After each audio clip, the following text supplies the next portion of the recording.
السلام علیکم. Good to have you at Urdu audio books.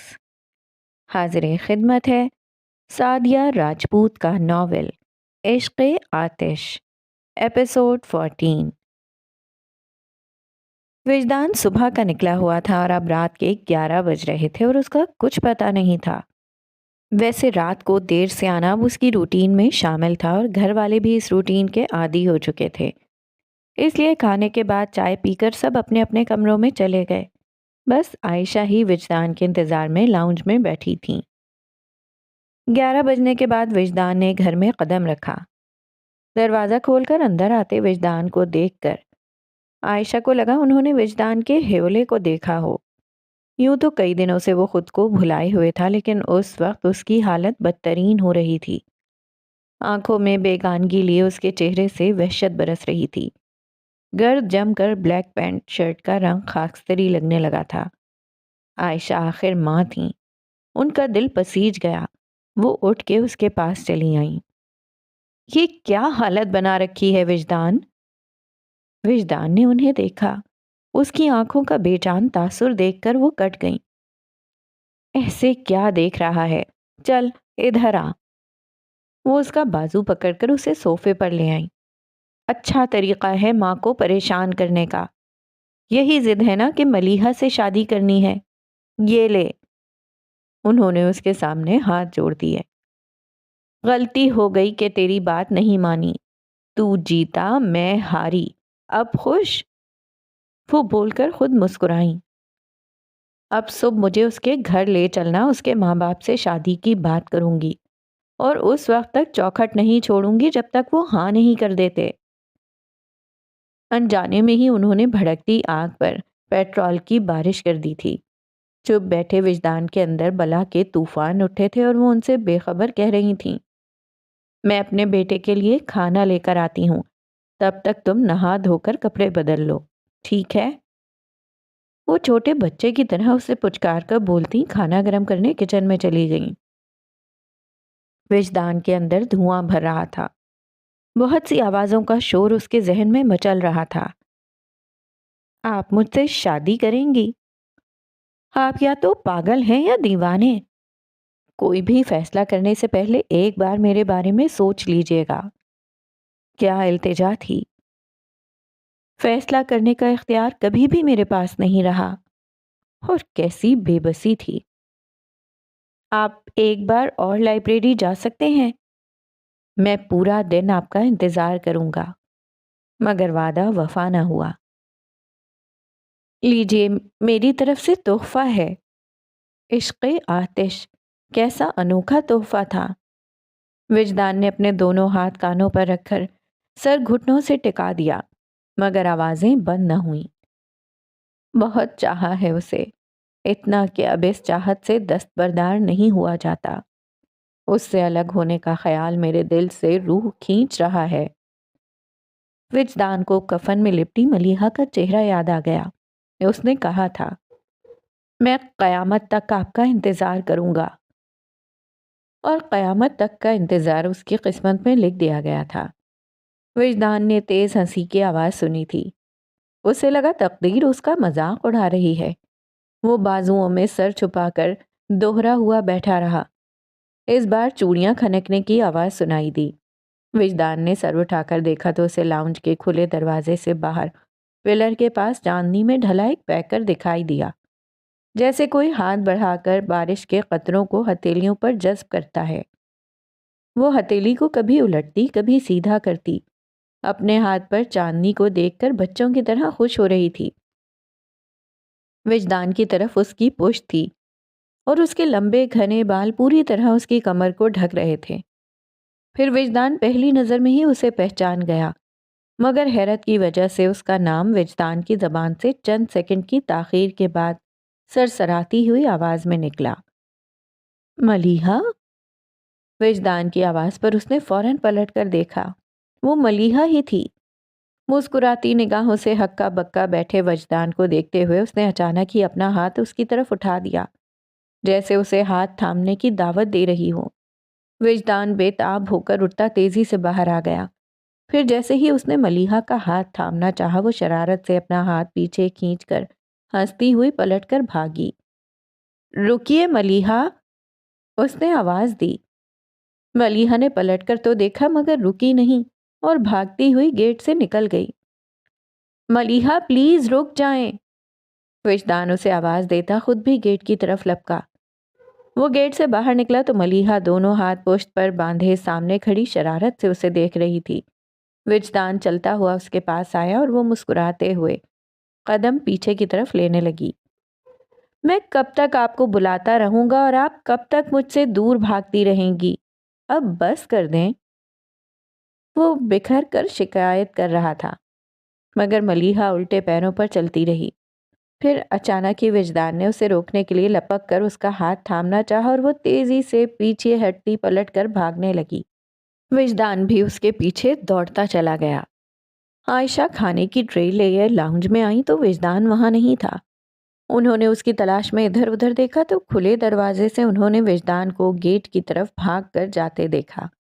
وہ اسے آوازیں لگاتی دروازے تک آئی مگر وہ گیٹ سے نکل چکا تھا۔ واپس پلٹ کر انہوں نے ٹرے ٹیبل پر رکھی اور تیز قدموں سے چلتی ہوئی گیٹ پر آ گئیں۔ انہوں نے باہر نکل کر دیکھا تو وجدان بھاگتا ہوا کسی گلی میں مڑ رہا تھا۔ ان کی چھٹی حس نے انہیں وارننگ دی تھی۔ یکدم پلٹیں اور جتنا تیز دوڑ سکتی تھیں دوڑتی اپنے کمرے میں آ گئیں اور سوتے ہوئے مصطفیٰ عظیم کو جھنجھوڑ ڈالا۔ اٹھیے مصطفیٰ صاحب، وجدان کو روکیں، وہ کہیں چلا گیا ہے۔ وہ آنکھیں ملتے اٹھ بیٹھے۔ وجدان آ گیا؟ انہوں نے کچھ اور ہی سوال کیا۔ ہاں، اور چلا بھی گیا ہے۔ میرے دل کو کچھ ہو رہا ہے مصطفیٰ صاحب، میرے بیٹے کو میرے پاس لے کر آئیں۔ وہ اصل صورتحال کو سمجھ نہیں پائے تھے، بس اتنا سمجھ آیا کہ وجدان گھر آیا تھا اور پھر چلا گیا۔ اب عائشہ چاہ رہی ہیں کہ مصطفیٰ عظیم اسے گھر لے آئیں۔ وہ بہت سے سوال کرنا چاہتے تھے کہ وجدان کیوں اور کہاں گیا ہے، اور اگر چلا گیا ہے تو پریشانی کی کیا بات ہے، واپس آ جائے گا۔ مگر جس طرح عائشہ مصطفیٰ کے ہاتھ پیر پھول رہے تھے انہیں احساس ہوا کہ ضرور کوئی گڑبڑ ہوئی ہے اور ان کے پاس سوال کا وقت نہیں تھا۔ فوراً وجدان کے پیچھے نکلنا چاہیے۔ وہ جھٹکے سے اٹھ کھڑے ہوئے اور نائٹ ڈریس پہنے ہی سلیپر پاؤں میں اڑستے باہر بھاگے۔ عائشہ باہر آ گئیں اور اپنے کمرے کے ساتھ والا دروازہ پیٹتے ہوئے مزمل کو آوازیں دینے لگیں۔ مصطفیٰ عظیم ان کی طرف دھیان دیے بغیر باہر نکلتے چلے گئے۔ ان کی اور مزمل کی کاریں پورچ میں کھڑی تھیں اور وجدان کی بائک بھی۔ اس کا مطلب وہ پیدل ہی گیا ہے۔ تیزی سے سوچتے وہ اس کی تلاش میں خود بھی پیدل ہی نکل پڑے۔ دروازہ کھول کر مزمل نے اپنی ماں کے حواس باختہ چہرے کو دیکھا تو فکر مندی سے پوچھا، کیا بات ہے امی؟ وجدان کہیں چلا گیا ہے، جاؤ مزمل اسے ڈھونڈ کر لے آؤ۔ کہاں چلا گیا ہے اور پریشان کیوں ہو رہی ہیں؟ وہ بچہ نہیں ہے، واپس آ جائے گا۔ میرا دل کہہ رہا ہے مزمل وہ واپس نہیں آئے گا، تم جا کر اسے لے آؤ، تمہارے ابو بھی گئے ہیں۔ کیا کچھ ہوا ہے جو وہ چلا گیا؟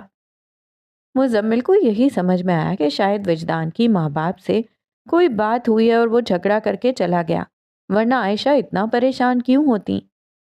مجھے نہیں پتا کیا ہوا ہے لیکن کچھ ہوا ضرور ہے۔ جب وہ آیا تو اس کے چہرے سے لگ رہا تھا کہ اس کے ساتھ کچھ ہو گیا ہے۔ دیر مت کرو مزمل، جاؤ جا کر اپنے بھائی کو ڈھونڈو۔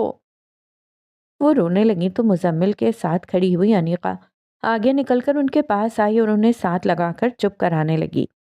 امی پلیز، آپ روئیں تو مت، میں جا کر اسے لاتا ہوں۔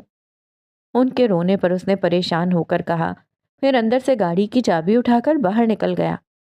گاڑی لے کر گلیوں میں گھومتے مزمل کو وجدان تو نہیں ملا لیکن مصطفیٰ عظیم مل گئے۔ اس نے کار روک کر انہیں ساتھ بٹھا لیا۔ پھر دونوں باپ بیٹا گلیوں کو چھوڑ کر مین روڈ پر وجدان کو تلاش کرنے کے لیے نکل گئے۔ 2 گھنٹے کی تلاش کے بعد وہ نامراد لوٹ آئے۔ وجدان نہیں ملا؟ عائشہ کے سوال پر مصطفیٰ عظیم کو لگا وہ اچانک ہی بہت بوڑھے ہو گئے ہیں۔ وہ شکستہ انداز میں گردن جھکا کر بیٹھ گئے۔ میں وجدان کے دوستوں کو فون کرتا ہوں۔ کسی کو مخاطب کیے بغیر کہہ کر مزمل اٹھا اور ٹیلی فون اسٹینڈ سے ڈائری اٹھا کر اس میں سے وجدان کے دوستوں کے نمبر تلاش کرنے لگا۔ سب سے پہلے اسے آفاق کا نمبر نظر آیا۔ اس نے ریسیور اٹھایا اور نمبر ڈائل کرنے لگا۔ نہیں مزمل بھائی، وجدان یہاں تو نہیں آیا، بلکہ میں نے خود اسے آپ کے گھر ڈراپ کیا تھا۔ اچھا؟ ان کی آواز سست ہو گئی۔ مزمل بھائی ایسا کرتے ہیں، میں آپ کی طرف آ جاتا ہوں، پھر مل کر اسے ڈھونڈتے ہیں۔ آفاق واقعی پریشان ہو گیا تھا۔ فی الحال اس کی ضرورت نہیں، ابو اور میں اسے تلاش کر رہے ہیں، پھر تمہاری اپنی فیملی کرائسس سے گزر رہی ہے۔ امی نے بتایا تھا تمہاری کزن کے بارے میں، سن کر واقعی افسوس ہوا۔ آفاق لب کاٹنے لگے۔ اچھا، میں باقی دوستوں کی طرف ٹرائی کرتا ہوں، شاید وہاں مل جائے، اور اگر وہ تمہاری طرف آئے تو فون کر دینا۔ جی مزمل بھائی، ویسے کہنے کی ضرورت نہیں، میں سمجھ سکتا ہوں آپ اس وقت کتنے پریشان ہوں گے۔ اللہ حافظ۔ دوسری طرف سے لائن ڈسکنیکٹ ہو گئی تو آفاق نے ریسیور کریڈل پر ڈال دیا۔ سمیرا کو اچانک ہی وہ بہت تھکا ہوا لگنے لگا تھا۔ وہ اس کے پاس آئی اور آہستہ سے اس کے کندھے پر ہاتھ رکھ دیا۔ آفاق اس کے ہاتھ پر ہاتھ رکھتے ہوئے آہستگی سے بولا، سمجھ نہیں آ رہا یہ سب کیا ہے۔ پہلے ملیحہ کی طرف سے بری خبر ملی، اب وجدان کی طرف سے دھڑکا لگ گیا ہے۔ کیا ہوا؟ سمیرا نے سہم کر پوچھا۔ وجدان گھر سے چلا گیا ہے۔ تو کیا ہوا؟ واپس آ جائے گا۔ تم سمجھ نہیں رہی ہو، وہ اپنے حواسوں میں نہیں ہے، مجھے تو ڈر ہے وہ کہیں کوئی حماقت نہ کر بیٹھے۔ آفاق پریشان تھا وجدان کے لیے، اور جب کچھ نہ سوجھا تو گاڑی لے کر وجدان کی تلاش میں نکل پڑا۔ بابا جان کو ملیحہ کے مر جانے پر اتنی حیرت نہیں ہو رہی تھی جتنے اپنے زندہ رہنے پر ہو رہی تھی۔ سر چیئر کی پشت سے لگا کر ملیحہ کی تصویر کو دیکھتے ہوئے وہ اپنے لٹ جانے کا سوگ مناتے رہے۔ نیا دن طلوع ہو رہا تھا، لیکن بابا جان کی زندگی کے اندھیروں کو روشن کرنے جتنی طاقت اب کسی سورج میں نہیں تھی۔ دستک دیے بغیر نور الہدیٰ دروازہ کھول کر اندر آئے تھے اور چلتے ہوئے بابا جان کے سامنے جا کھڑے ہوئے۔ بابا جان نے ان کی طرف دیکھا اور انہوں نے بابا جان کے بھیگے چہرے کو، آپ کیوں رو رہے ہیں بابا جان؟ انہوں نے حیرت سے استفسار کیا۔ بیٹی کی موت کا دکھ تو آپ کو ہو نہیں سکتا، تو کیا یہ خوشی کے آنسو ہیں؟ کیا کہہ رہے ہو؟ ان کی تو جیسے کسی نے گردن پر چھری پھیر دی ہو۔ مر جاؤ گی تو تمہیں کندھوں پر اٹھا کر اپنے ہاتھوں سے دفنا آؤں گا، نور الہدیٰ ٹھہر ٹھہر کر بولے۔ بابا جان نے سانس تک روک لیا۔ بہت شوق تھا آپ کو اسے دفنانے کا، کہیے اسے دفنا کر کیسا لگ رہا ہے؟ وہ نور الہدیٰ کو رحم طلب نظروں سے دیکھ رہے تھے، لیکن نور الہدیٰ کو ان پر رحم نہیں آیا۔ کیا آپ مجھے اس کا گناہ بتائیں گے جس کی پاداش میں آپ نے اس پر زندگی حرام کر دی؟ بس کرو نور الہدیٰ، وہ برداشت نہیں کر سکے۔ میں نے ایسا کچھ نہیں کیا اور کرتا بھی کیوں؟ آخر وہ میری بیٹی تھی، نور الہدیٰ چٹخ کر بولے۔ یہی تو میں آپ سے پوچھنا چاہتا ہوں بابا جان کہ آخر وہ آپ کی بیٹی تھی، پھر کیوں آپ نے اپنی بیٹی کو ہی مار ڈالا؟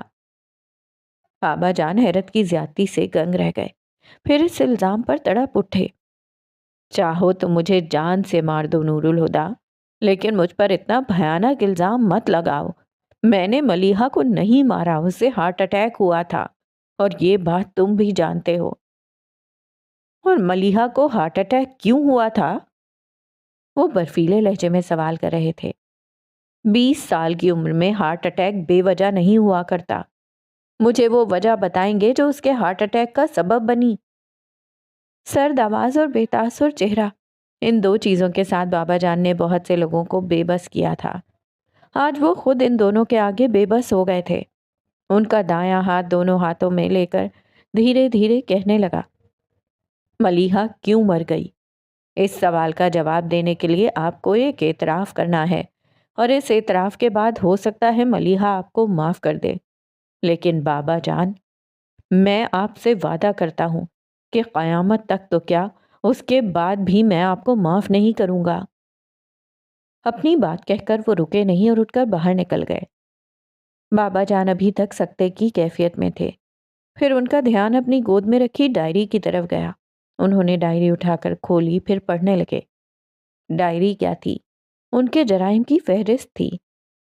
انہیں لگا وہ کٹہرے میں کھڑے ہیں اور تند و تیز لہجے والا وکیل بھری عدالت میں ان کے جرائم کی فہرست پڑھ کر سنا رہا ہے۔ انہوں نے اپنی بیٹی کو قید تنہائی بخشی تھی۔ انہوں نے ہر قدم پر اس کے جذبات مجروح کیے اور آخر بات وہاں تک آ پہنچی جہاں انہوں نے ملیحہ کو ایک ایسے دوراہے کی طرف دھکیل دیا جہاں آ کر ملیحہ پر زندگی مشکل اور موت آسان ہو گئی تھی۔ الزام کڑے تھے، لیکن بابا جان کے پاس اپنی صفائی میں کہنے کے لیے کچھ بھی نہیں تھا۔ ہر الزام سچا تھا اور ہر جرم حقیقت۔ اعتراف کے سوا اور کیا راستہ تھا؟ ڈائری ان کے ہاتھ سے چھوٹ کر گود میں گری، پھر سرک کر ان کے پیروں پر اوندھی جا پڑی۔ پچھتاوے سے زیادہ اذیت کسی احساس میں نہیں، اور اعتراف سے زیادہ کرب انگیز کچھ نہیں ہوتا۔ وہ بھیگی آنکھوں کے ساتھ چلانے لگے، میں نے ملیحہ کو مار ڈالا، میں نے اپنی ہی بیٹی کی جان لے لی۔ کوئی ہے جو مجھ جیسے ظالم باپ کی گردن اتار دے جس نے اپنی اولاد کا خون کیا ہو؟ مار ڈالا میں نے اپنی بیٹی کو، اپنی بیٹی کا قاتل ہوں میں۔ میری ملیحہ میرے ہاتھوں مر گئی، لوگوں مجھے مار ڈالو۔ ان کی آواز کمرے کی دیواروں سے ٹکرا کر گونجتی ہی رہی۔ فجر کی اذانوں کے ساتھ کراچی کے مضافات میں زندگی معمول کے مطابق جاگ اٹھی تھی۔ چاچا ہوٹل کے مالک چاچا روز کی طرح اپنی بھینسوں کا دودھ نکال کر چھوٹے کی ہمراہی میں تڑکے ہی پہنچ گئے تاکہ گاہکوں کے آنے سے پہلے ان کے ناشتے کا بندوبست ہو سکے۔ ویسے بھی اس ہوٹل پر گاہک بہت آتے تھے۔ ایک تو وجہ یہ تھی کہ یہ ہوٹل ہائی وے کے ساتھ تھا، دوسرے آس پاس 50 کلومیٹر تک کوئی دوسرا ہوٹل نہیں تھا، اس لیے ہائی وے سے گزرنے والے ٹرک ڈرائیوروں کو پیٹ پوجا کے لیے چاچا ہوٹل میں ہی رکنا پڑتا۔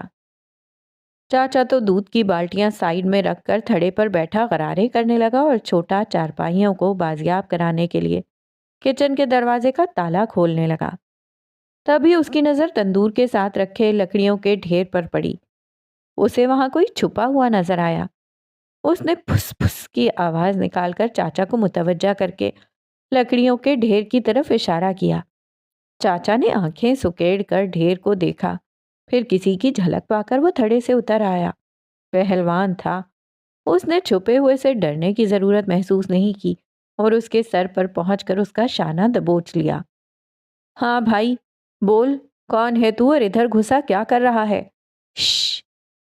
اس نے فوراً منہ پر انگلی رکھ کر اسے چپ ہونے کو کہا، پھر ادھر ادھر دیکھ کر اس کے کان کے پاس سرگوشی کی۔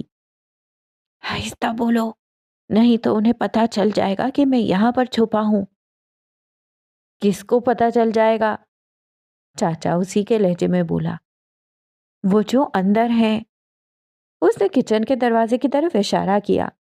چھوٹے نے ڈر کے مارے تالا ہاتھ سے چھوڑ دیا اور دروازے سے 2 قدم پیچھے ہٹ کر کھڑا ہو گیا۔ دروازے پر تو تالا ہے، پھر کوئی اندر کیسے جائے گا؟ چاچا بولا، وہ دروازے سے نہیں گئیں۔ پھر؟ چاچا نے چونک کر پوچھا۔ وہ وہاں سے اندر گئی ہیں۔ چاچا اور چھوٹے نے اس کے ہاتھ کے اشارے کی طرف دیکھا تو ہنس پڑے۔ اوئے، وہ یہاں سے اندر گئی ہیں؟ کمال ہو گیا۔ چاچا نے روشن دان کی طرف دیکھ کر ہنستے ہوئے، جس میں سے کوئی بچی بھی مشکل سے گزرتی ہے اور اس کی باتوں سے تو لگتا تھا وہ کسی خاتون کا ذکر کر رہا ہے۔ ہاں، وہ سنجیدگی سے بولا، تم انہیں بتانا نہیں کہ میں یہاں ہوں، اگر انہیں پتا چلا تو وہ بھاگ جائیں گی۔ چل نہیں بتاتے، پر ہمارے ملنے پر تو پابندی نہیں ہے۔ او چھوٹے، تالا کھول۔ وہ بدستور مذاق اڑاتے ہوئے چھوٹے سے بولا، جس نے تالا تو کھول دیا لیکن دروازہ بھیڑا رہنے دیا۔ تو اسی لیے چھوٹا ہے۔ چاچا اس کے خوف پر اسے ملامت کرتا کچن کا دروازہ کھول کر اندر چلا گیا۔ چاچا بھی خوفزدہ ہوتا اندر آیا اور پھر وہاں تو کوئی نہیں تھا۔ اس نے سکھ کا سانس لیا اور چارپائیاں باہر بچھانے لگا۔ اس نے اوٹ میں ہو کر اندر جھانکا، پھر انہیں نہ پا کر وہ کچن میں آ گیا۔ وہ کہاں چلی گئی؟ او پائیا، یہاں کوئی نہیں ہے۔ نہیں، وہ ادھر ہی تھیں، میں نے خود دیکھا تھا۔ وہ سڑک کراس کر کے آئیں، پھر تندور پر چڑھ کر انہوں نے روشن دان سے اندر چھلانگ لگا لی۔ وہ ضرور مجھ سے چھپ رہی ہیں، اس نے کہا، پھر پلیٹیں اٹھا کر دیکھتا اور گلاس جھاڑتا ہوا انہیں ایسے تلاش کرنے لگا جیسے سوئی ہوں۔ دیکھ، روشن دان سے چھلانگ لگا کر اندر آئی تھی، اب روشن دان سے چھلانگ لگا کر باہر چلی گئی ہوگی۔ ایسا کر تو اسے باہر جا کر ڈھونڈ، جا، شاباش، اس نے پچکار کر کہا۔ ادھر وہ بھی ان کو نہ پا کر مایوس ہو گیا۔ وہ باہر آ گیا اور سڑک پر آنکھیں گھما گھما کر دیکھتا جیسے اندازہ کرنے لگا کہ وہ کدھر گئی ہوں گی۔ پھر ایک سمت کا تعین کر کے وہ دوڑ پڑا۔ جوتے نہ جانے کب کے اس کے پیروں سے نکل گئے تھے۔ ویسے بھی رات بھر بھاگنے کے بعد اب اس کے زخمی پاؤں جوتا پہننے کے قابل رہے بھی نہیں تھے۔ وہ ننگے پاؤں سڑک پر بھاگتا چلا جا رہا تھا۔ چاچا، یہ کون تھا؟ چھوٹے نے سوال کیا۔ پاگل تھا بیچارہ، چاچا نے کہہ کر چارپائی اٹھائی اور بچھانے کے لیے باہر لے آیا۔ رات آفاق کے آنے کے بعد ساجد بھی جلد ہی پہنچ گیا تھا۔ ساری رات وجدان کی تلاش جاری رہی، دستکیں ہوتی رہیں، فون بجتے رہے مگر لا حاصل۔ اتنا تو بتا دو عائشہ کہ آخر ہوا کیا تھا؟ مصطفیٰ عظیم کے لہجے میں بھی تھکن تھی۔ کتنی بار کہوں مصطفیٰ صاحب کہ کچھ نہیں ہوا تھا۔ وہ جب گھر آیا تو وہ پہلے سے ہی پریشان تھا، بلکہ وہ تو کئی دنوں سے ملیحہ والے معاملے پر اپسیٹ تھا۔ مجھ سے دیکھا نہیں گیا اور اس سے کہا کہ وہ ملیحہ سے شادی کر لے، مجھے کوئی اعتراض نہیں ہے۔ پھر میں اس کے لیے کھانا لینے چلی گئی، واپس آئی تو وہ گیٹ سے باہر نکل رہا تھا، اور بس اس سے زیادہ مجھے کچھ معلوم نہیں۔ لیکن آفاق کو بہت کچھ معلوم تھا۔ اس نے ملیحہ کے نام پر ان کو دیکھا، پھر سر جھکا کر نفی میں سر ہلانے لگا۔ ابو میں سوچ رہا تھا کہ ہمیں اسپتالوں میں دیکھ لینا چاہیے، کہیں کوئی حادثہ نہ ہو گیا ہو۔ کچھ دن پہلے کے واقعے کو نظر میں رکھتے ہوئے مزمل نے کہا تو ساجد تائید کرنے لگا۔ بالکل ٹھیک کہا مزمل بھائی، ہمیں اس امکان کو نظر انداز نہیں کرنا چاہیے۔ تو پھر چلیں؟ آفاق اٹھتے ہوئے بولا تو باقی تینوں بھی فوراً ہی اٹھ گئے۔ پھر شہر کا کوئی اسپتال اور کلینک ایسا نہیں بچا تھا جہاں ان لوگوں نے وجدان کو تلاش نہ کیا ہو، لیکن وہ کہیں نہیں ملا۔ گھر لوٹنے پر ان کے مایوس چہروں کو دیکھ کر عائشہ نے نم آنکھوں سے اپنے شوہر کو دیکھتے ہوئے کہا، کمال ہے مصطفیٰ صاحب، میں ماں ہوں، پھر بھی جس وقت سے آپ گئے ہیں مستقل دعا کر رہی تھی کہ کاش میرے بیٹے کا ایکسیڈنٹ ہو گیا ہو، اور آپ باپ ہو کر بھی بیٹے کو لیے بغیر آ گئے ہیں۔ مصطفیٰ عظیم نے ان کی طرف دیکھا، پھر نظر چراتے ہوئے سر پکڑ کر بیٹھ گئے۔ کسی خیال کے تحت مزمل نے انیقہ کو مخاطب کیا، انیقہ، تم ذرا دھیان سے وجدان کے کمرے کی تلاشی لو، شاید وہ اپنا کوئی سراغ چھوڑ گیا ہو۔ آپ کے کہنے سے پہلے ہی میں یہ کام کر چکی ہوں اور مجھے اس کے کمرے سے ایسی کوئی چیز نہیں ملی، البتہ… اتنا بول کر وہ چپ ہوئی تو مزمل فوراً بولا، کیا؟ وجدان کا NIC، اس کا ڈرائیونگ لائسنس اور چیک بک وغیرہ سب غائب ہیں۔ میں نے باقی جگہ بھی چیک کیا ہے مگر کہیں نہیں ملے۔ وہ جو کہنا چاہتی تھی سب پل میں سمجھ گئے۔ اس کا مطلب وجدان اپنے ضروری ڈاکیومنٹس اور چیک بک ساتھ لے گیا ہے، اور اگر ایسا ہے تو وہ جہاں بھی گیا ہے یقیناً واپسی کے ارادے سے نہیں گیا۔ ساجد پریشان کن لہجے میں بولا۔ مصطفیٰ عظیم تو کچھ کہنے کے لائق ہی نہیں رہے تھے اور عائشہ بھی دوپٹے میں منہ چھپا کر سسکنے لگیں۔ آفاق نے انیقہ سے پوچھا، اس کے استعمال کی چیزوں میں سے اور کیا کچھ غائب ہے؟ اور تو کچھ نہیں، اس کے کپڑے، جوتے اور باقی سامان سب اپنی جگہ پر ہے، بلکہ مجھے اس کا والیٹ بھی اس کے بیڈ کے ڈراز میں رکھا ملا تھا، اور تو اور وہ ملیحہ کی تصویریں بھی گھر پر چھوڑ گیا ہے۔ ملیحہ کی تصویریں؟ ایک دم ہی آفاق کے لہجے سے حیرت بھری آواز نکلی۔ ہاں، انیقہ نے کہا، پھر ایک لفافہ آگے بڑھاتے ہوئے بولی، یہ مجھے وجدان کی کتابوں میں رکھا ملا تھا۔ آفاق سے پہلے مزمل نے وہ لفافہ اس کے ہاتھ سے لے کر تصویریں نکالیں اور ایک تصویر پکڑ کر باقی مصطفیٰ عظیم کے ہاتھ میں دے دیں۔ ساجد نے ان کے ہاتھ سے 2 تصویریں لے کر ایک آفاق کو دی اور ایک خود دیکھنے لگے۔ پہلی نظر میں ہی وہ پہچان گیا کہ یہی وہ تصویریں تھیں جو وجدان نے اس کے کیمرے سے کھینچی تھیں، مگر اسے تردد ہوا، یہ کیسے معلوم ہو کہ یہی ملیحہ ہے؟ عائشہ مصطفیٰ نے تصویروں کی طرف ہاتھ نہیں بڑھائے، وہ یقیناً یہ تصویریں پہلے ہی دیکھ چکی تھیں۔ تم کیسے کہہ سکتی ہو کہ یہ ملیحہ کی تصویریں ہیں؟ مصطفیٰ عظیم نے وہ سوال کیا جو کہ سب کے ذہنوں میں تھا۔ میں ملیحہ سے مل چکی ہوں، اس نے بم پھوڑا تھا۔ سب کے منہ حیرت سے کھل گئے۔ مزمل نے سرسراتے لہجے میں پوچھا، کب؟ وہ بتانے لگی، جس دن وجدان کا ایکسیڈنٹ ہوا تھا وہ وجدان سے ملنے گھر آئی تھی اور اس نے خود بتا دیا تھا کہ وہ ملیحہ فاروقی ہے۔ پھر اپنا نمبر دے کر رہا تھا کہ وجدان سے کہوں اسے کال کر لے، لیکن میں نے اس سے نمبر لے کر پھاڑ دیا۔ ویسے اب تو یہ بات صاف ہو چکی ہے کہ وجدان گھر چھوڑ کر چلا گیا ہے۔ بے دلی سے ملیحہ کی تصویر ٹیبل پر ڈالتے مزمل کے لہجے میں مایوسی تھی۔ میرا خیال ہے ہمیں پولیس کی مدد لینی چاہیے، شاید وہ اسے ڈھونڈ سکیں۔ مصطفیٰ عظیم کے چہرے پر ویرانی مستقل ڈیرا ڈال چکی تھی۔ وہ کمزور سے لہجے میں کسی کو مخاطب کیے بغیر بولے تھے۔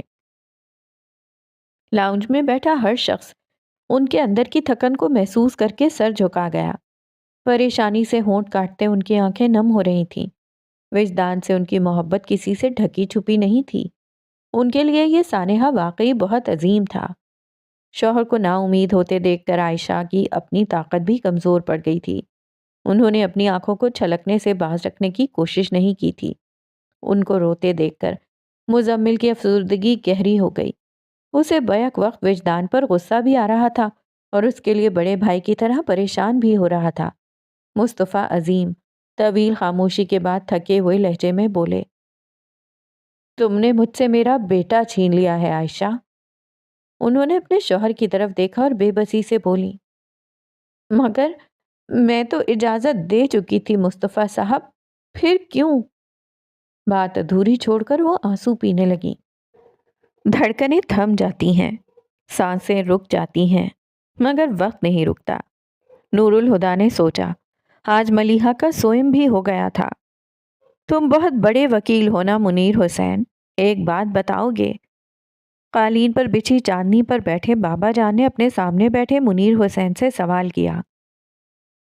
پوچھیں بھائی صاحب، وہ بولے، اگر کوئی شخص کسی کو قتل کر دے تو مقتول کے ماں باپ کو یہ حق ہوتا ہے کہ اگر چاہیں تو اپنی اولاد کے قاتل کو معاف کر دیں، لیکن اگر باپ ہی اپنی اولاد کا قاتل ہو تو خون کون معاف کرے گا؟ منیر حسن ان کے سوال پر حیران ہوتے ہوئے بولے، بچے کی ماں؟ اور اگر ماں پہلے ہی مر چکی ہو تو؟ آپ اس طرح کی باتیں کیوں پوچھ رہے ہیں بھائی صاحب؟ کیونکہ میں معافی مانگنا چاہتا ہوں، لیکن جن کا گناہ گار ہوں نہ مجھ میں ان کا سامنا کرنے کی ہمت ہے اور نہ ان سے معافی ملنے کی امید۔ میں جاننا چاہتا ہوں کہ ان کے سوا وہ کون شخص ہے جو مجھے معاف کر سکتا ہے۔ ایک دم ہی ان کی آواز میں لرزش آ گئی اور آنکھ سے آنسو بہنے لگے۔ ان کی طرف دیکھتے ہوئے نور الہدیٰ نے اپنے جبڑے بھینچ لیے اور لاتعلقی سے گردن موڑ کر دوسری طرف دیکھنے لگے۔ ایسا کیا گناہ کیا ہے آپ نے؟ منیر حسن حیرت سے پوچھ رہے تھے۔ بابا جان نے اپنے کانپتے ہونٹوں سے توقف کے بعد کہا، میں نے ملیحہ کو قتل کیا ہے۔ اس انکشاف کو سن کر سب منہ کھولے حیرت سے انہیں دیکھنے لگے۔ آپ جانتے ہیں بھائی صاحب آپ کیا کہہ رہے ہیں؟ افتخار سرسراتی آواز میں بولے، ہاں مگر تم نہیں جانتے افتخار کہ کیسے میں نے اپنی خود پسندی، ضد اور ہٹ دھرمی کا سلو پوائزن دے کر ملیحہ کو مار ڈالا، کیسے اپنے فیصلے کی الٹی چھری سے اس کی شہرگ کاٹی ہے، کس طرح اپنی انا کے ہاتھوں اس کے دل کا گلا گھونٹا ہے، ایک پل کی موت نہیں دی اسے، پل پل اس کے جسم سے روح کھینچی ہے، تڑپا تڑپا کر مارا ہے اسے، اپنی بیٹی کو لمحہ لمحہ کی اذیت بخشی ہے۔ نور الہدیٰ کے لیے ان کا اعتراف بھی ناقابل برداشت تھا۔ وہ غیر محسوس انداز میں اٹھے اور باہر نکل گئے۔ لیکن کیوں؟ افتخار حسن حیرت سے سوال کر رہے تھے۔ آخر ملیحہ سے کیا گناہ سرزد ہوا تھا؟ بابا جان تڑپ کر بولے، میری بیٹی معصوم تھی افتخار حسن، اس کے نامہ اعمال میں کوئی گناہ درج نہیں۔ ہاں مگر میں نے محبت کو اس کا گناہ جانا۔ محبت؟ آمنہ خالہ نے دہرایا۔ ہاں محبت، میری بیٹی نے محبت کی تھی۔ کس سے؟ بابا جان نے بڑی ممانی کو دیکھا اور کہا، وجدان مصطفیٰ سے۔ کیا؟ سمیرہ اور آفاق کے سوا ہر شخص شاکڈ رہ گیا تھا۔ بے ساختہ سب کی نگاہوں میں ملیحہ کا جنازہ اٹھائے وجدان کا چہرہ گھوم گیا۔ میں ملیحہ کی شادی نہیں کر رہا تھا افتخار، بلکہ اپنی بیٹی کی موت کا وقت، دن اور تاریخ طے کر رہا تھا۔ ان کی آواز لڑکھڑا گئی اور وہ کانپتے لہجے میں بولے، اور دیکھو ذرا، موت نے ایک پل کی بھی تاخیر نہیں کی۔ پھر بلند آواز میں روتے ہوئے بے بسی سے کہنے لگے، میری ملیحہ کو کوئی ڈھونڈ لائے، میں اس کے پیروں پر سر رکھ کر معافی مانگنا چاہتا ہوں۔ افتخار حسن کا اپنا دکھ کچھ کم نہیں تھا۔ جس کے چہرے میں اپنی مرحومہ بہن کا عکس دیکھتے تھے وہ آئینہ ٹوٹ گیا تھا۔ انہیں خود بھی ملیحہ سے بڑی محبت تھی۔ وہ جب بھی بابا جان کو دیکھتے تھے انہیں ان پر ترس آتا تھا۔ اللہ نے کتنی دیر سے اولاد دیکھ کر کتنی جلدی واپس لے لی تھی، مگر اب ان کے دل میں بابا جان کے لیے کوئی ہمدردی باقی نہیں رہی تھی۔ وہ یوں بے حس نگاہوں سے انہیں روتے ہوئے دیکھ رہے تھے جیسے ان کے آگے تماشا چل رہا ہو۔ کس امید پر معافی کی بات کرتے ہیں بھائی صاحب؟ وہ سرد لہجے میں بولے، جب آپ نے اپنی ہی بیٹی کی بے گناہی نہیں بخشی تو کوئی آپ کے گناہ کیسے بخش سکتا ہے؟ مجھ میں تو اتنا ظرف نہیں کہ اس بے حس پر ترس کھاؤں جس نے اپنی اولاد پر ترس نہیں کھایا۔ کیا آپ میں اتنا ظرف ہے کہ خود پر ترس کھائیں، خود کو معاف کر سکیں؟ بابا جان نے مجرموں کے انداز میں سر جھکا لیا۔ جب آپ خود کو معاف نہیں کر سکتے تو بتائیں کوئی اور آپ کو کیسے معاف کرے گا؟ وہ رکے پھر ٹوٹے ہوئے لہجے میں کہنے لگے، میں جانتا تھا آپ خود پسند ہیں، آپ اپنی انا، اپنی ضد، آپ کو ہر چیز سے پیاری ہے، مگر میں سوچتا تھا آپ ملیحہ کے باپ ہیں، جو کچھ اس کے لیے آپ کے دل میں ہے کسی کے دل میں نہیں ہو سکتا۔ میں کتنا صحیح تھا، جو سنگ دلی ملیحہ کے لیے آپ میں تھی وہ اور کسی میں نہیں۔ وہ بول کر چپ ہو گئے تو بابا جان کہنے لگے، رخ کیوں گئے افتخار؟ مرنے والی سے تمہارا خون کا رشتہ تھا، کوسو مجھے، تانے دے دے کر مار ڈالو، ہاتھ اٹھاؤ اور بددعا مانگو میرے لیے، کوئی ایسی سزا منتخب کرو جس سے میری روح کانپ جائے۔ سزا کا انتخاب ہو چکا ہے بھائی صاحب۔ آمنہ خالہ شعلہ بار نگاہوں سے انہیں دیکھ رہی تھی۔ اب آپ عمر بھر خود کو کوسیں گے، اپنے خالی دامن کو پھیلا کر خود کو بددعائیں دیں گے۔ آپ کا نقصان آپ کو یاد آ آ کر آپ کی روح کو تڑپائے گا۔ آپ کا گناہ جتنا بڑا ہے اس کے لیے یہی مناسب ہے کہ آپ عمر بھر خود سے معافی کی بھیک مانگتے رہیں اور عمر بھر خود کو معاف نہ کر سکیں۔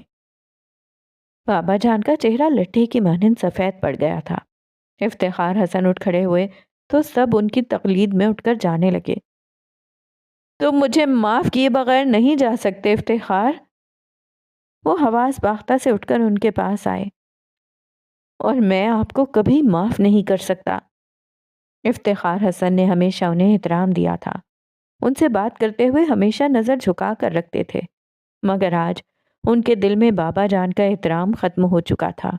وہ بد لحاظی سے بول کر ان کا ہاتھ جھٹکتے آگے بڑھ گئے۔ رک جاؤ منیر حسن، بابا جان نے اب کے ان کا بازو تھاما۔ آپ کس رشتے سے مجھے روکتے ہیں بھائی صاحب؟ میری بہن کو گزرے برسوں بیت گئے اور آج اس کی بیٹی بھی مر گئی، اب آپ کا ہم سے کیا واسطہ؟ جائیے بھائی صاحب، اللہ آپ کو آپ کے عذاب مبارک کرے۔ وہ سختی سے ان کا ہاتھ جھٹک کر باہر نکل گئے اور ان کے پیچھے ملیحہ کی ممانیاں، خالیہ اور تمام کزنز بھی۔ اب قصر فاروقی میں ان کا کیا رکھا تھا؟ نور الہدیٰ لان میں ٹہل رہے تھے۔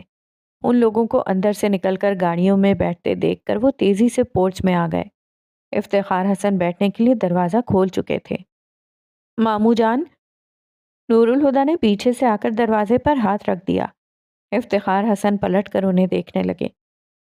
بولو نور الہدیٰ، ویسے لگتا تو نہیں کہ اب سننے کو کچھ باقی بچا ہے۔ مجرم نہ ہوتے ہوئے بھی نور الہدیٰ خود کو مجرم سمجھنے لگے۔ انہوں نے سر جھکا لیا اور صفائی دینے کے انداز میں آہستہ سے بولے، میں لا علم تھا ماموں جان۔ جانتا ہوں، ان کا لہجہ تھکا تھکا سا تھا۔ نور الہدا ان کا چہرہ دیکھ کر ملتجی انداز میں بولے، مجھ سے اپنا رشتہ مت توڑیے گا ماموں جان۔ تم سے میرا رشتہ ہی کب تھا؟ وہ اچانک ہی صفاق ہو گئے، اور جس سے رشتہ تھا وہ اب نہیں۔ ہاں مروت باقی تھی، لیکن اب مروت نبھانے کا حوصلہ کہاں سے لاؤں؟ نہیں نور الہدا، اب قصر فاروقی میں میرے لیے کچھ نہیں بچا، سب ٹھکانے لگ چکا ہے۔ آپ بابا جان سے ناراض ہیں؟ تم نہیں ہو؟ انہوں نے پلٹ کر سوال کیا۔ ہوں، ہونٹ دبا کر بولتے وہ سر اقرار میں ہلانے لگے، لیکن انہیں چھوڑ کر نہیں جا سکتا۔ وہ نور الہدا کو دیکھ کر رہ گئے، پھر اللہ حافظ کہہ کر گاڑی میں بیٹھ گئے۔ نور الہدا 2 قدم پیچھے ہٹے اور وہ گاڑی نکال کر لے گئے۔ وہ کھڑے پورچ کی زمین کو گھور رہے تھے۔ انہیں بابا جان کا خیال آیا تو اندر آ گئے، مگر ان کے قدم انٹرنس سے آگے نہ جا سکے۔ گلاس وال کی طرف لاؤنج میں بابا جان اپنے سر کو بازو میں چھپائے بیٹھے ملیحہ کو مخاطب کر کے کہہ رہے تھے، تم کیا مجھ سے منہ موڑ کر چلی گئیں؟ ہر کوئی مجھ سے منہ موڑ رہا ہے۔ یہ کیسی روایت ڈال گئی ہو؟ سزا ہے کہ کوئی مجھے سزا کے قابل بھی نہیں سمجھتا۔ نہ سزا ملتی ہے نہ معافی، کفارہ کیسے ادا ہو؟ نور الہدا دیوار کی طرح ایستادہ ہو گئے تھے۔ ان کے دل کی حالت عجیب ہو رہی تھی۔ ایک طرف ان کا دل چاہ رہا تھا بابا جان کو گلے لگا لیں، دوسری طرف جی چاہتا تھا ان سے منہ پھیر کر بھاگ کھڑے ہوں۔ ایک محبت آگے کو کھینچ رہی تھی، دوسری پیچھے کو۔ وہ کشمکش میں الجھ گئے۔ سوچ سوچ کر ان کا دماغ پھٹنے لگا تو بے رحمی سے بابا جان کو مخاطب کر کے بولے، فکر مت کریں بابا جان، میں آپ کو سزا دوں گا، وہی سزا جو آپ نے عمر بھر ملیحہ کے ساتھ برتی، اور بڑی بے اتنائی سے۔ وہ چلتے ہوئے بابا جان کے پاس سے گزر کر سیڑھیاں چڑھنے لگے۔ روتے ہوئے بابا جان نے سر اٹھا کر انہیں دیکھا اور حیرت سے سوچنے لگے، بے حسی کی صفت نور الہدا میں تو نہیں تھی۔ کاش تم نے پہلے بتا دیا ہوتا آفاق، تو شاید یہ سب نہ ہوتا۔ تب بھی یہی ہوتا تایا ابو۔ آج پھپھا جان کی جو حالت ہے وہ صرف اس لیے ہے کہ ملیحہ اب اس دنیا میں نہیں، لیکن اگر وہ زندہ ہوتی تو پھپھا جان کسی بھی قیمت پر وجدان کو قبول نہیں کرتے۔ ان کی سخت طبیعت کو آپ مجھ سے بہتر جانتے ہیں، اور رہ گئی ملیحہ، تو کون نہیں جانتا کہ اسے ہارنے کا شوق تھا۔ جب وہی ہتھیار ڈال چکی تھی تو آپ کیا کر لیتے؟ افتخار حسن جانتے تھے وہ صحیح کہہ رہا ہے، اس لیے چپ ہو گئے، لیکن منیر حسن مطمئن نہ ہو سکے۔ پھر بھی آفاق تمہیں بتا دینا چاہیے تھا، شاید کوئی راستہ نکل پاتا۔ ملیحہ نے کون سا کسی گئے گزرے کا انتخاب کیا تھا؟ وہ آخر کس بیس پر وجدان کو ریجیکٹ کرتے؟ بس ایک ذرا ان کی انا ہی تو تھی، ٹوٹ جاتی۔ آفاق صحیح کہہ رہے ہیں چاچو، واقعی کوئی راستہ نہیں تھا۔ ملیحہ کبھی بھی پھوپھا جان کی مرضی کے بغیر وجدان سے شادی نہیں کرتی، اور پھوپھا جان بھی اس کی اس کمزوری سے واقف تھے، پھر بھلا وہ رضامندی دیتے ہی کیوں؟ بلکہ سچ تو یہ ہے کہ ملیحہ کی اسی کمزوری نے ہی پھوپھا جان کی انا کو آسمان پر چڑھا رکھا تھا۔ میں مانتی ہوں ان کا رویہ ملیحہ کے ساتھ ہمیشہ ہی ناروا رہا، لیکن ملیحہ نے بھی تو کبھی پلٹ کر شکایت نہیں کی، پھر وہ کیوں احساس کرتے؟ اب ان باتوں کا کیا فائدہ؟ جتنا ذکر کرو گے اتنا ہی دل جلے گا۔ بس اب ختم کرو اس قصے کو۔ چھوٹی ممانی کے لیے سچ مچ یہ ٹاپک بہت تکلیف دہ تھا۔ وہ جھنجھلا کر بولیں، آفاق مجھے وجدان کے پاس لے جاؤ، نہ جانے کس حال میں ہوگا۔ افتخار حسن فکر مند سے ہو گئے تھے۔ آفاق ان کی طرف دیکھ کر رہ گیا۔ ایسے کیا دیکھ رہے ہو؟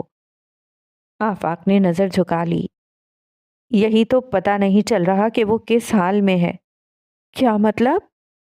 آمنہ خالہ نے ٹھٹک کر پوچھا۔ وجدان پرسوں رات سے لاپتہ ہے۔ کیا کہا؟ بڑی ممانی سہم کر بولیں، میں ٹھیک کہہ رہا ہوں، وجدان گھر سے چلا گیا ہے۔ پرسوں جب میں اسے قبرستان سے لے کر آیا تو اس کی دماغی حالت نارمل نہیں تھی، پھر میں نے ہی اسے گھر ڈراپ کیا تھا، یہ سوچ کر کے کچھ دیر آرام کرنے سے اس کی حالت سنبھل جائے گی، مگر وہ گھر سے چلا گیا۔ اس کے نکلتے ہی انکل اور مزمل بھائی اس کی تلاش میں لگ گئے تھے، مگر کوئی فائدہ نہیں ہوا، وہ ابھی تک لاپتہ ہے۔